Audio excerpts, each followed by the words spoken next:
জাতীয় সংসদের দক্ষিণ প্লাজায় সুরঞ্জিত সেনগুপ্তের প্রতি রাষ্ট্রপতি ও প্রধানমন্ত্রীর শ্রদ্ধা, রাজনৈতিক অঙ্গনে শোকের ছায়া। কাল সুনামগঞ্জের দিরায়ে শেষকৃত্য। দেশে প্রতিনিয়তই বাড়ছে শিক্ষিত বেকারের সংখ্যা। শিক্ষা ব্যবস্থা কর্মমুখী না হওয়ার কারণ বলছেন শিক্ষাবিদরা। অবৈধ লেভেল ক্রসিংগুলোকে ভিন্ন আঙ্গিকে বৈধতা দিতে যাচ্ছে রেলওয়ে। অতি ঝুঁকিপূর্ণ ক্রসিংয়ে অস্থায়ী ভিত্তিতে 1800 গেটকিপার নিয়োগ প্রক্রিয়া শুরু। মাদারীপুরের কাঁঠালবাড়ি শিমুলিয়া নৌ রুটে স্পিড বোটে নদী পাড়ি দিচ্ছে অনেকেই। অতিরিক্ত যাত্রী চাপে প্রায়ই ঘটছে দুর্ঘটনা। নৌফারি না থাকার দোহাই পুলিশের। এবং বিষ্টপ ও ফাঁদ পেতে ভোলার উপকূলীয় চরাঞ্চলে নির্বিচারে অতিথি পাখি নিধন। হুমকির মুখে প্রকৃতি ও পরিবেশ।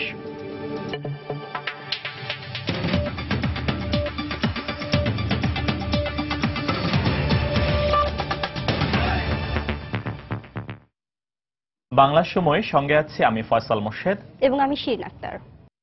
প্রবীণ রাজনীতিবিদ সুরঞ্জিত সেনগুপ্তর চলে যাওয়া রাজনীতির ইতিহাসে এক উজ্জ্বল নক্ষত্রের বিদায় বলে অভিহিত করেছেন রাজনীতিবিদ, সংস্কৃতি ব্যক্তি সহ বিভিন্ন অঙ্গনের মানুষ। ফুলের শ্রদ্ধায় বর্ষিয়ান এই রাজনীতিবিদকে বিদায় জানাতে এসে এমনই মন্তব্য করলেন তারা। সুরঞ্জিত সেনগুপ্তের মৃত্যুতে শোক জানিয়েছেন রাষ্ট্রপতি মোহাম্মদ আব্দুল হামিদ, প্রধানমন্ত্রী শেখ হাসিনা, জাতীয় সংসদের speaker doctor Shirin Sharmin Chowdhury, BNP chairperson Begum Khaleda Zia সহ অনেকে। 7 বারের সংসদ সদস্য বর্ষিয়ান আওয়ামী লীগ নেতা সুরঞ্জিত সেনগুপ্তের মরদেহ রোববার বিকেলে আনা হয় জাতীয় সংসদের দক্ষিণ প্লাজায়। এ সময় তার প্রতি শ্রদ্ধা নিবেদন করেন রাষ্ট্রপতি অ্যাডভোকেট আব্দুল হামিদ। এরপর শ্রদ্ধা নিবেদন করেন প্রধানমন্ত্রী শেখ হাসিনা ও জাতীয় সংসদের স্পিকার শিরিন শারমিন চৌধুরী। এ সময় উপস্থিত ছিলেন আওয়ামী লীগের সিনিয়র নেতৃবৃন্দ সহ বিভিন্ন দলের নেতারা। এর আগে বেলা 12টায় সর্বস্তরের জনগণের শ্রদ্ধা নিবেদনের জন্য মরদেহ রাখা হয় ঢাকেশ্বরী মন্দিরে। এ সময় তার বর্ণাঢ্য কর্মময় ও রাজনৈতিক জীবনের স্মৃতিচারণ করেন একাল ও সেকালের রাজনীতিকরা। রাজনৈতিক ইতিহাসের উজ্জ্বল নক্ষত্র হিসেবে আখ্যা দিয়ে তারা বলেন, সুরঞ্জিতের মৃত্যুতে কেবল আওয়ামী লীগের নয়, ক্ষতি হয়েছে পুরো দেশের। পঞ্চদশ সংসদেরই যেটা আমরা করলাম, সব ক্ষেত্রেই তিনি তার অভিজ্ঞতার ছাপ রেখে গেছেন। 1971 সাল থেকে শুরু করে লাইফ এজ এ পার্লামেন্টেরিয়ান। বাংলাদেশের বয়স আর তার পার্লামেন্টারি জীবন সমান, 45 বছর। উনি প্রগতিশীল ছিলেন, গণতান্ত্রিক ছিলেন এবং আপাদমস্তক দীক্ষার একটি অসাম্প্রদায়িক ব্যক্তিত্ব। এদেশের রাজনীতিতে, পার্লামেন্টের রাজনৈতিক ইতিহাসে একটা অনেক বড় শূন্যতা সৃষ্টি করল। সুরঞ্জিত সেনের মতো একজন অভিজ্ঞ পার্লামেন্টারিয়ান এবং বিধিবিধান জানা অভিজ্ঞ ব্যক্তি হারানো আমাদের জন্য জাতীয় একটি বিরাট লস হয়েছে। সকালে হাসপাতাল থেকে মরদেহ নেওয়া হয় সুরঞ্জিতের জিগাতলার বাসভবনে। সেখানে স্থানীয় এলাকাবাসী সহ অনেকে আসেন প্রিয় রাজনীতিককে শেষবারের মতো বিদায় জানাতে। আমি আমার পক্ষ থেকে সর্বাত্মক চেষ্টা করব এবং মানুষের পাশে দাঁড়ানোর চেষ্টা করব। ওনার কাছ থেকে আমি যেটা শিখতে পেরেছি যে কোনো মানুষকে যেই আসুক তাকে সাহায্য করা। শুক্রবার হঠাৎ গুরুতর অসুস্থ হয়ে পড়ায় বর্ষিয়ান নেতা সুরঞ্জিতকে রাজধানীর একটি বেসরকারি হাসপাতালে ভর্তি করা হয়। শনিবার সন্ধ্যায় শারীরিক অবস্থার অবনতি হলে রাত 9টায় তাকে রাখা হয় লাইফ সাপোর্টে। রোববার ভোর 4:24 চিকিৎসকরা তাকে মৃত ঘোষণা করেন। সেখানে ছুটে আসেন তার শুভাকাঙ্ক্ষী ও দীর্ঘদিনের রাজনৈতিক সহচর। Parliamentarian, Bangladesh parliamentary. আমার মনে হয় আমি সবসময় তাকে নাম্বার 1 বলতাম। আমার কাছে এখনো মনে হয় যে নাম্বার 1 আমরা হারালাম। সোমবার সকাল 9টায় সিলেটে নেওয়া হবে সুরঞ্জিত সেনগুপ্তের মরদেহ। সকাল 10টায় শ্রদ্ধা নিবেদনের পর বিকেল 3টায় সুনামগঞ্জের দিরায়ে তার শেষকৃত্য অনুষ্ঠিত হওয়ার কথা রয়েছে। মুজাহিদ শুভ, সময় সংবাদ, ঢাকা। আওয়ামী লীগের উপদেষ্টা পরিষদের সদস্য সুরঞ্জিত সেনগুপ্তের মৃত্যুতে দেশ ও দলের অপূরণীয় ক্ষতি হয়েছে বলে মন্তব্য করেছেন বাণিজ্যমন্ত্রী তোফায়েল আহমেদ। সকালে ভোলা সার্কিট হাউসে সাংবাদিকদের এ কথা বলেন তিনি। তার জীবনটা খুব বর্ণাঢ্য, তার অকাল মৃত্যু আমাদের অপূরণীয় ক্ষতি হয়েছে। আমাদের দলেরও অনেক ক্ষতি হয়েছে। বর্ণাঢ্য রাজনৈতিক জীবনের অধিকারী বাবু সুরঞ্জিত সেনগুপ্তের স্মৃতির প্রতি আমি আমার গভীর শ্রদ্ধা জানাচ্ছি। প্রবীণ রাজনীতিবিদ সুরঞ্জিত সেনগুপ্তর মৃত্যুতে শোকের ছায়া নেমে এসেছে তার গ্রামের বাড়ি ও নির্বাচনী এলাকা সুনামগঞ্জের দিরাই উপজেলায়। সকাল থেকে তার বাসভবনে ভিড় করেন দলীয় নেতাকর্মী সহ এলাকাবাসী। উপজেলা আওয়ামী লীগ কার্যালয়ে কালো পতাকা উত্তোলন ও কালো ব্যাজ ধারণ করেন নেতাকর্মীরা। দিনাই শাল্লার মানুষ প্রায় 5 লক্ষ মানুষ মধ্যে যে হতাশা সৃষ্টি হয়েছে, আজকে সেনবাবু নাই। আমরা অত্যন্ত শোকাহত এবং দিনাই শাল্লার মানুষ তার সুখসন্ত পরিবারের প্রতি অত্যন্ত গভীর শ্রদ্ধা জানাচ্ছে। আমাদের এলাকার প্রত্যেকটা মানুষের কাছে থেকে অনেক কিছু করেছেন এবং আজকে তো সুখের ছায়া প্রত্যেক ঘরে ঘরে। ওনার মৃত্যুতে যে ক্ষতি হয়েছে এই ক্ষতি বাংলাদেশে পূরণ করতে পারবে না। 70-এর প্রাদেশিক পরিষদে সুরঞ্জিত সেনগুপ্ত ছিলেন অন্যতম কনিষ্ঠ সদস্য। স্বাধীন দেশের প্রথম সংসদ সহ প্রায় সব সংসদেই নির্বাচিত হয়েছেন তিনি। 60-এর দশকের উত্তাল রাজনীতি থেকে উঠে আসা বামপন্থী এই নেতা গুরুত্বপূর্ণ ভূমিকা রেখেছেন আওয়ামী লীগের রাজনীতিতে। ছাত্রজীবন থেকে রাজনৈতিক হেসা প্রবীণ এই আইন প্রণেতার মৃত্যুতে তাই শোকের ছায়া নেমে এসেছে রাজনৈতিক অঙ্গন সহ সর্বমহলে। সুরঞ্জিত সেনগুপ্ত স্বাধীন বাংলাদেশের রাজনীতিতে যিনি প্রজ্ঞা দিয়ে সর্বত্র পরিচিতি পেয়েছিলেন বর্ষিয়ান রাজনৈতিক ব্যক্তিত্ব হিসেবে। দীর্ঘদিন ধরে শরীরে বাসা বাঁধা রোগে রোববার ভোরে পরপারে পাড়ি জমাতে হল 70-ঊর্ধ্ব এই নেতাকে। রাতে হাসপাতালে ভর্তি করার পর কথা ছিল সকালে এয়ার অ্যাম্বুলেন্সে সিঙ্গাপুরে নেওয়া হবে তাকে। কিন্তু 1946 সালে সুনামগঞ্জে জন্ম নেয়া প্রবীণ এই রাজনীতিবিদ চিকিৎসকদের আর সময় দিলেন না। সব চেষ্টা ব্যর্থ করে ভোরবেলা পৃথিবী ছাড়েন 71 বছর বয়সী গুণী এই পার্লামেন্টারিয়ান। আইনি দক্ষতা ও বিচক্ষণ রাজনৈতিক জ্ঞান সমৃদ্ধ সুরঞ্জিত সেনগুপ্ত ঢাকা বিশ্ববিদ্যালয় থেকে স্নাতকোত্তর শেষ করে প্রথম জীবনে বামপন্থী রাজনীতিতে নাম লেখান। 1970-এর প্রাদেশিক পরিষদের নির্বাচনে ন্যাশনাল আওয়ামী পার্টি ন্যাপের হয়ে নির্বাচিত হন তিনি। 1971-এর মুক্তিযুদ্ধে সরাসরি অংশ নেয়া সুরঞ্জিত গত 4 দশকের সবকটি নির্বাচনে বিজয়ী জনপ্রতিনিধি হিসেবে প্রতিষ্ঠিত ছিলেন।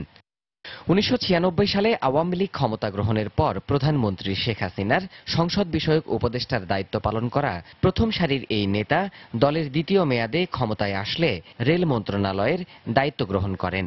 সংসদ বিষয়ক জ্ঞানে ঋদ্ধ এই রাজনীতিক বর্তমান সংসদের আইন, বিচার ও সংসদ বিষয়ক মন্ত্রণালয় সম্পর্কিত স্থায়ী কমিটির সভাপতি হিসেবে দায়িত্বরত ছিলেন।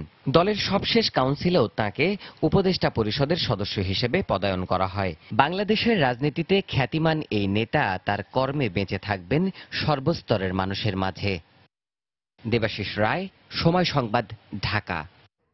প্রতি বছর উচ্চশিক্ষা শেষে প্রায় 5.5 লাখ শিক্ষার্থী কর্মক্ষেত্রে পা রাখেন, কিন্তু দেশে চাকরির সুযোগ না বাড়ায় শিক্ষিত বেকারের হার বাড়ছে।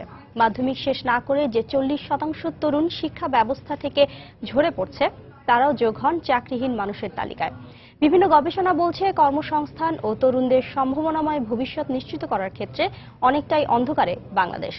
দেশের চাকরির বাজার আর শিক্ষাক্ষেত্রের অসামঞ্জস্যতা নিয়ে সেলিয়া সুলতানার 3 পর্ব ধারাবাহিকের আজ দেখুন দ্বিতীয় পর্ব। আমি ফিলোসফি সাবজেক্টে পড়াশোনা করি, কিন্তু এই সাবজেক্টের দেখি না মানে চাকরির অবস্থা খুব ভালো। একটি বিশ্ববিদ্যালয় থেকে দর্শনে স্নাতক করেছেন এই শিক্ষার্থী, কিন্তু এই শিক্ষার্থীর মতো অনেকেই জানেন না বিশ্ববিদ্যালয়ের শিক্ষা শেষে ভবিষ্যৎ কি। যারা অ্যাপ্লাইড সায়েন্স না, নর্মাল আর্টস বা ব্যাকগ্রাউন্ড বা পিওর সায়েন্সের স্টুডেন্ট, এদের জন্য বাংলাদেশের চাকরি যথেষ্ট অপ্রতুল। আমাদের যে শিক্ষাক্রম এই চাকরিকে সামনে রেখে যুগ করা হয় তাহলে আমাদের জন্য ভালো হতো। আবার অনেকেই ঠিক করে রেখেছেন পড়াশোনা শেষে সরকারি চাকরির পরীক্ষায় বসবেন, তবে সে পথও সহজ নয়। তার জন্য আলাদা করে তৈরি করতে হয় নিজেকে, তাও সেই চেষ্টাও চালাতে হয় বছরের পর বছর। অনার্স 4th ইয়ারে থাকা পর্যন্ত আমি জবের জন্য ট্রাই করতেছি। আমি যে গভর্নমেন্ট চাকরির জন্য কিছুদিন পড়াশোনা করে হয়তো চাকরি হওয়ার সম্ভাবনাটা আছে, কিন্তু প্রাইভেট সেক্টরে আমি জব পেলাম, কিন্তু এটা ওইরকম সিকিউরিটি নেই। সরকারি চাকরি ছাড়া উচ্চশিক্ষিত বেকারদের উপায় হলো বেসরকারি চাকরি। বেসরকারি পর্যায়ে তথ্য প্রযুক্তি, কৃষিজাত খাদ্য প্রক্রিয়াজাতকরণ খাত, চামড়া ও চামড়াজাত পণ্য, জাহাজ নির্মাণ ও তৈরি পোশাক খাত, পর্যটন ও পর্যটন সেবা, কারিগরি নির্মাণ খাতকে গুরুত্বপূর্ণ বলে ধরা হয়। কিন্তু এসব খাতের জন্য বিশেষায়িত ও দক্ষতা সম্পন্ন শিক্ষিত কর্মী অনেক সময়ে খুঁজে পাওয়া যায় না। আমাদের ব্যাংকগুলো সব ফ্যান্টাস্টিক ভাবে অটোমেটেড হয়ে গেছে, সেখানে কেন আমি আমাদের কম্পিউটার সায়েন্সের ছেলেমেয়েদেরকে ইন্টার্নশিপ করার সুযোগ দিলে সে ফার্স্ট ইয়ার থেকেই করুক। এটা বিশ্ববিদ্যালয়কে অ্যালাউ করতে হবে যে সে 10 দিন কিন্তু সে আইটি রুমে বসে আছে, এটা কিন্তু তার পার্ট অফ স্টাডি। হ্যাঁ, ওই 10 দিন সে কোনো কিছু মুখস্থ করবে না। কমনওয়েলথ সেক্রেটারিয়েটে জাতিসংঘের তৈরি তারুণ্য উন্নয়ন সূচকে 183টি দেশের মধ্যে বাংলাদেশের অবস্থান 146তম। সূচকে সবচাইতে বেশি পিছিয়ে আছে তরুণদের কর্মসংস্থান এবং সম্ভাবনার ক্ষেত্রটি, যা নির্ভর করছে শিক্ষা, প্রশিক্ষণ এবং কর্মসংস্থানের উপর। শিক্ষাবিদরা বলছেন, কর্মমুখী শিক্ষা বাস্তবায়ন না হওয়ার ফলে দেশে শিক্ষিত বেকারের সংখ্যা দিন দিন বেড়েই চলছে। আমাদের দেশে কারিগরি শিক্ষাটাকে আরেকটু জনপ্রিয় করা প্রয়োজন। যারা নাকি কারিগরি শিক্ষা নিয়ে এসছে, আমি সবসময় এক ধরনের আনন্দ নিয়ে লক্ষ্য করেছি, তারা কিন্তু অনেক ভালো জানে। আমি আশা করব আমাদের দেশের আরও অনেক বেশি ছেলে মেয়ে যেন অহেতুকভাবে একটা বিশ্ববিদ্যালয় কিংবা একটা প্রাইভেট বিশ্ববিদ্যালয়ে পড়ে একটা সাবজেক্ট পড়ে বেকার না থেকে সে যদি কারিগরি একটা শিক্ষা নিয়ে সে যদি নিজেকে কর্মক্ষম তৈরি করে নেয়, সেটা কিন্তু দেশের জন্য এক বড় লাভ হবে। সমস্যা সমাধানে শিক্ষা অবস্থায় সিলেবাসগুলোকে সময় উপযোগী করা প্রয়োজন বলে মনে করেন সংশ্লিষ্টরা। সেলিয়া সুলতানা, সময় সংবাদ, ঢাকা। বাংলা সময়ে আরো থাকছে। চট্টগ্রামে আসাদগঞ্জের সুটকিপট্টিতে ভয়াবহ আগুন, ফায়ার সার্ভিসের 12টি ইউনিটের চেষ্টায় নিয়ন্ত্রণে, ব্যাপক ক্ষয়ক্ষতির দাবি।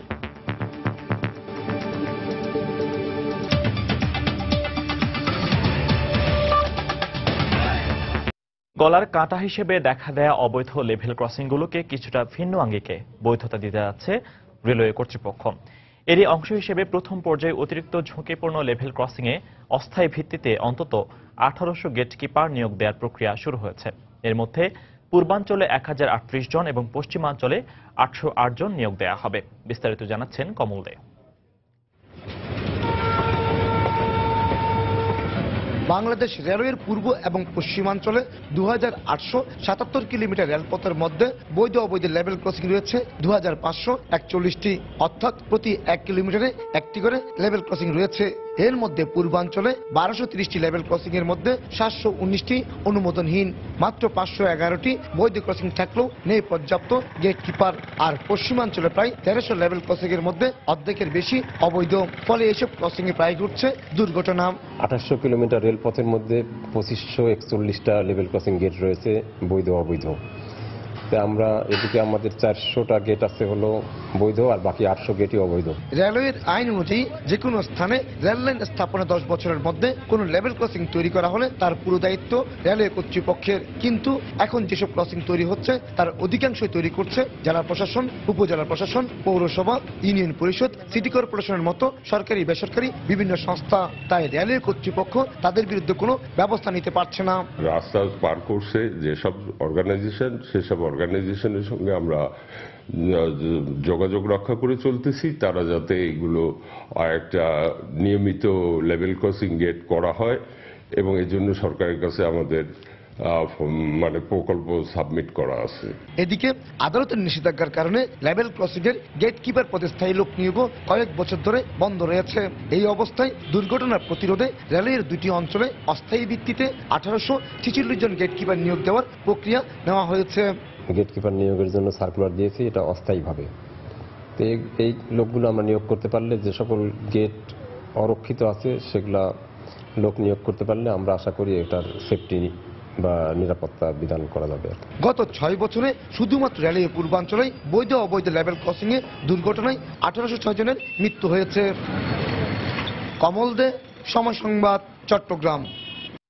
সিরাজগঞ্জের শাহজাদপুরে সাংবাদিক আব্দুল হাকিম শিমুল হত্যার সঙ্গে জড়িত থাকার অভিযোগে পৌর মেয়র হালিমুল হক মিরু ও তার সহযোগী কে এম নাসিরকে উপজেলা আওয়ামী লীগের সদস্য পদ থেকে বহিষ্কার করা হয়েছে। সকালে শাহজাদপুরে আওয়ামী লীগ কার্যালয়ে নির্বাহী কমিটির সভা শেষে এই সিদ্ধান্তের কথা জানান উপজেলা আওয়ামী লীগ সভাপতি ও সংসদ সদস্য হাসিবুর রহমান স্বপন। এদিকে বিকেলে অভিযুক্ত পৌর মেয়র মিরুর পাসপোর্ট ও জাতীয় পরিচয়পত্র জব্দ করেছে পুলিশ। মিটিংয়ে সর্বসম্মতিক্রমে সিদ্ধান্ত গ্রহণ হয় যে হালিমুল হক মিরু এবং কে এম নাসিরকে দল থেকে বহিষ্কারের সিদ্ধান্ত আসছে। এবার সবাই সর্বসম্মতিক্রমে আমরা এই সিদ্ধান্ত নিচ্ছি, এবং আমরা এই সিদ্ধান্তটাকে আমরা জেলা আওয়ামী লীগে পাঠাবো। জেলা আওয়ামী লীগ সেটা কেন্দ্রে পাঠায়। এদিকে সাংবাদিক আব্দুল হাকিম শিমুল নিহতের ঘটনায় আজও দেশের বিভিন্ন স্থানে মানববন্ধন করেছেন সাংবাদিকরা। ব্রাহ্মণবাড়িয়ায় সকালে প্রেস ক্লাবের সামনে মানববন্ধনে অংশ নেন জেলার প্রিন্ট এবং ইলেকট্রনিক মিডিয়ার সাংবাদিকরা। এ সময় বক্তারা শিমুল হত্যার সঙ্গে জড়িতদের দৃষ্টান্তমূলক শাস্তির দাবি জানান।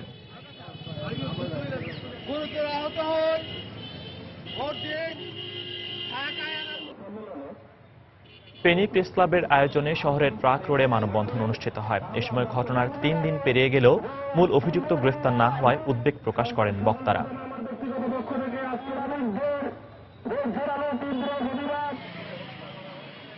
কুড়িগ্রাম চিলমারি সড়কে মানববন্ধন করেন স্থানীয় সাংবাদিকরা। এই কর্মসূচি থেকে হত্যাকাণ্ডের বিচারের পাশাপাশি নিহত শিমুলের পরিবারের দায়িত্ব নিতে প্রধানমন্ত্রীর প্রতি আহ্বান জানান বক্তারা।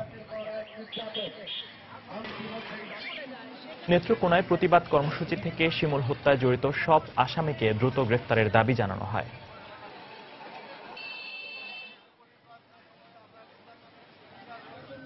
এছাড়া ফরিদপুর, রাজশাহী, সিলেট, চাঁপাইনবাবগঞ্জ সহ দেশের বিভিন্ন স্থানে বিভিন্ন সময়ে পেশাগত দায়িত্ব পালনের সময় সাংবাদিকদের মারধর ও শিমুল হত্যার প্রতিবাদ জানানো হয়।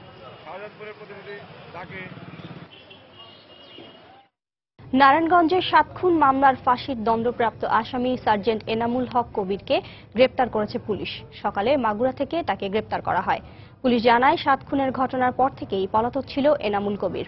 তাকে ধরতে বিভিন্ন সময় অভিযান চালানো হয়। পরে আজ সকালে শহরের বাইনার মোড় এলাকায় অভিযান চালিয়ে এনামুলকে গ্রেপ্তার করে পুলিশ। পরে তাকে মাগুরা জুডিশিয়াল ম্যাজিস্ট্রেট আদালতের মাধ্যমে কারাগারে পাঠানো হয়।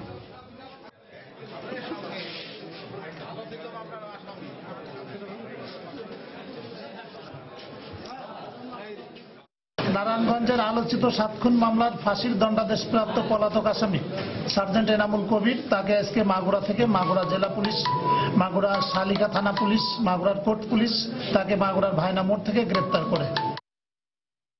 গাইবান্ধায় সংসদ সদস্য মঞ্জুরুল ইসলাম লিটন হত্যা মামলায় গ্রেফতার জামায়াত শিবিরের 10 নেতাকর্মীকে একদিন করে রিমান্ড মঞ্জুর করেছেন আদালত। দুপুরে জেলার অতিরিক্ত chief judicial magistrate Moinul Hasan Yusuf এই আদেশ দেন। এর আগে জামায়াত শিবিরের 10 নেতাকর্মীকে আদালতে হাজির করা হয়। এ সময় তাদের জিজ্ঞাসাবাদের জন্য 7 দিনের রিমান্ড আবেদন করে পুলিশ। শুনানি শেষে প্রত্যেকের একদিন করে রিমান্ড মঞ্জুর করেন আদালত। গত 31 ডিসেম্বর গাইবান্ধার সুন্দরগঞ্জের নিজ বাড়িতে দুর্বৃত্তের গুলিতে খুন হন সংসদ সদস্য মঞ্জুরুল ইসলাম লিটন।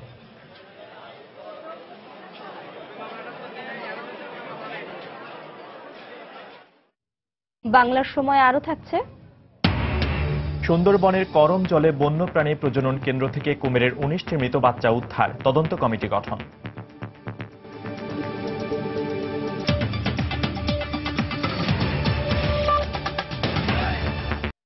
চট্টগ্রামের আসাদগঞ্জের সুটকিপট্টিতে আগুনে ব্যাপক ক্ষয়ক্ষতি হয়েছে।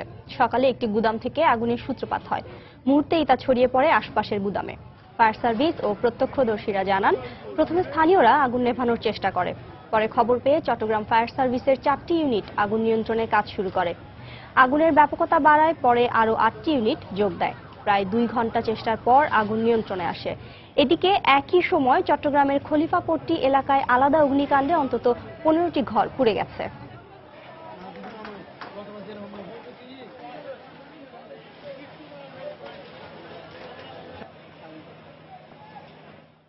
সবকিছু কাছে গিয়ে বইনে খাবো নাই গো, কিছু নাই, বইনেরা কি ধরে খাইবো, একটা বিন্দার কাপড়ও নাই।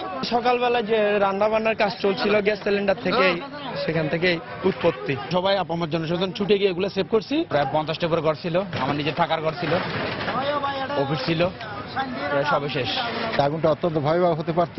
আমাদের তড়িৎ কার্যকরী ব্যবস্থা গ্রহণ করার জন্য আগুন ছড়াতে পারেনি এবং আগুনটাকে আমরা জায়গায় নিভিয়ে ফেলেছি।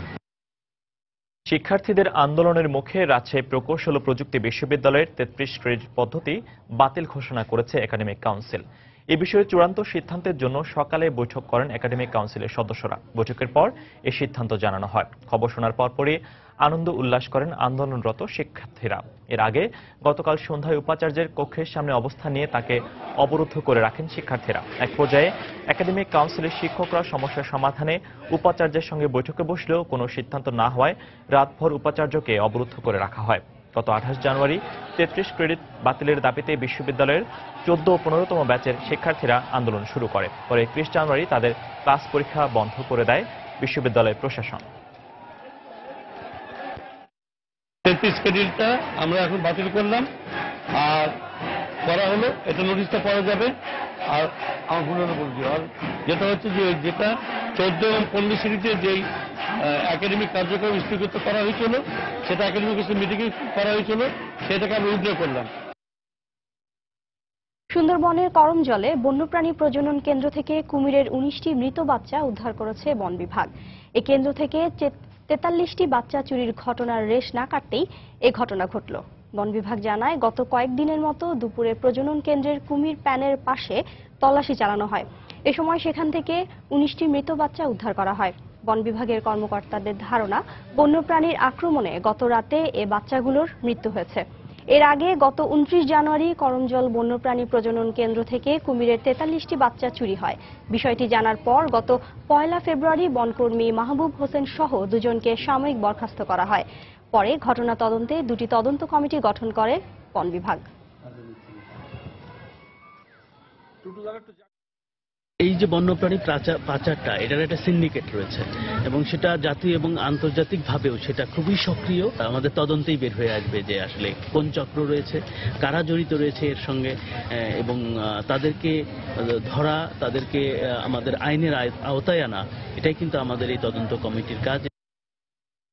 চট্টগ্রামে সামরিক বাহিনীর ইউনিফর্ম তৈরির কাপড় জব্দ করেছে র্যাবের ভ্রাম্যমাণ আদালত। এ সময় 4 জনকে আটক করা হয়েছে। ম্যাজিস্ট্রেট জানান, স্বরাষ্ট্র মন্ত্রণালয় ও প্রতিরক্ষা মন্ত্রণালয়ের পক্ষ থেকে নিষেধাজ্ঞা থাকা সত্ত্বেও নগরের টেরিবাজার এলাকার বেশ কিছু দোকানে সামরিক বাহিনীর সদস্যদের ইউনিফর্মের কাপড় কেনাবেচা করা হয়। এমন সংবাদের ভিত্তিতে র্যাব 7-এর নেতৃত্বে বিকেলে সেখানে অভিযান চালায় ভ্রাম্যমাণ আদালত। এ সময় বাজারের 4টি দোকান থেকে বিপুল পরিমাণ কাপড় জব্দ করে তারা। এর সাথে জড়িত থাকার অভিযোগে 4 জনকে আটক করে র্যাব। আমরা তো জানি যে এটা তাহলে স্বাভাবিকভাবে এটা নিষেধ ছাড়া, মানে এটা নিষিদ্ধ না, সেটা আমাদের মেমোরিতে কাজ করে বলে আমাদের সাধারণ ব্যবসায়ীরা এই মালটা খরিদ করে আনতেছে।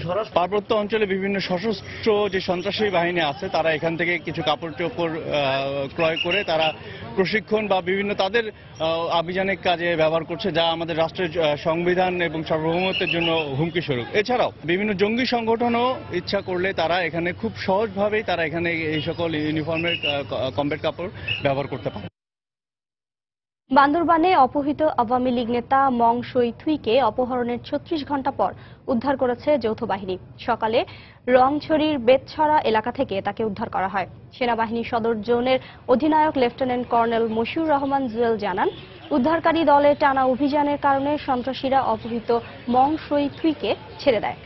অপহরণের পর সন্ত্রাসীরা মারধর করায় অসুস্থ হয়ে পড়েছেন তিনি। বর্তমানে চিকিৎসার জন্য তাকে স্থানীয় হাসপাতালে ভর্তি করা হয়েছে। গত শুক্রবার রাতে রংছড়ির ভেতরপাড়া এলাকা থেকে আওয়ামী লীগের ওই নেতাকে অপহরণ করে সন্ত্রাসীরা।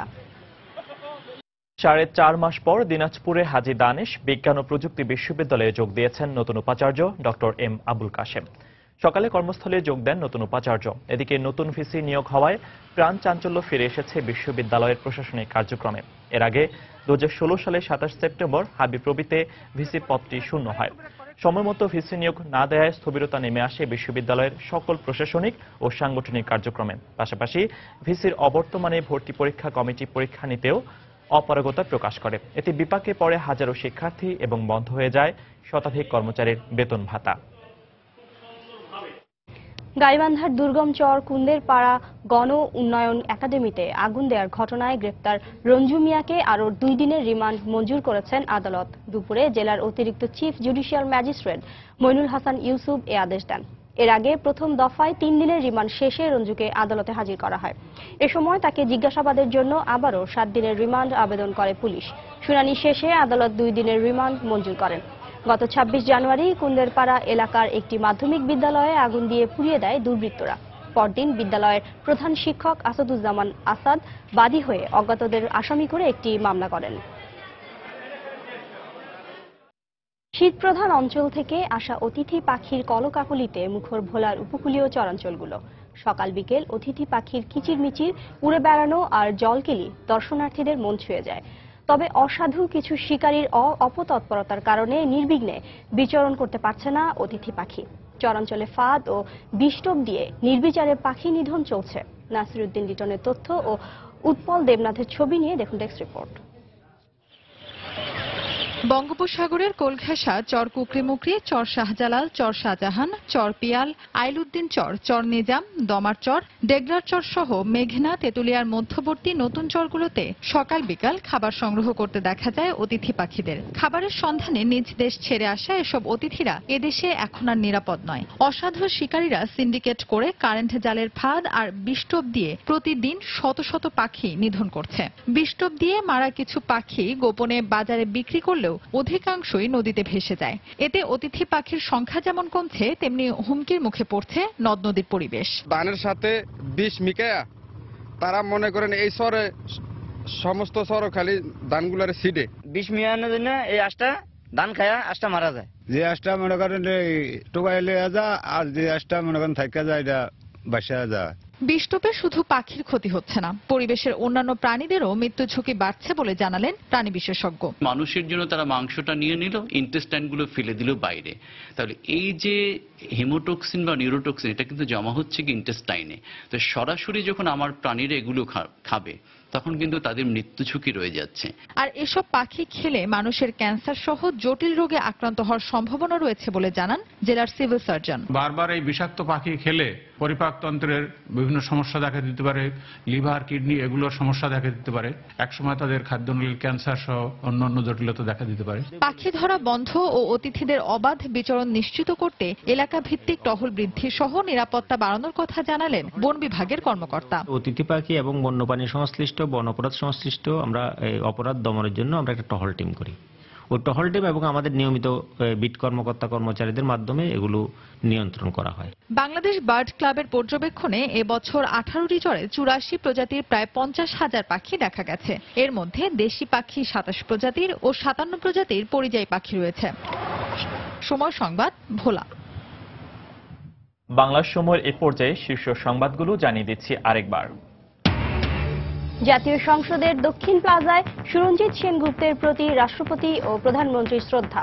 রাজনৈতিক অঙ্গনের শোকের ছায়া, কাল সুনামগঞ্জের দিরায়ে শেষকৃত্য। দেশে প্রতিনিয়তই বাড়ছে শিক্ষিত বেকারের সংখ্যা। শিক্ষা ব্যবস্থা কর্মমুখী না হওয়ার কারণ বলছেন শিক্ষাবিদরা। অবৈধ লেভেল ক্রসিংগুলোকে ভিন্ন আঙ্গিকে বৈধতা দিতে যাচ্ছে রেলওয়ে। অতি ঝুঁকিপূর্ণ ক্রসিংয়ে অস্থায়ী ভিত্তিতে 1800 গেটকিপার নিয়োগ প্রক্রিয়া শুরু। এবং বিষটোপ ও ফাঁদ পেতে ভোলার উপকূলীয় চরাঞ্চলে নির্বিচারে অতিথি পাখি নিধন। হুমকির মুখে প্রকৃতি ও পরিবেশ। এই ছিল বাংলার সময়। যে কোনো খবর পেতে ভিজিট করুন সময়নিউজ.tv।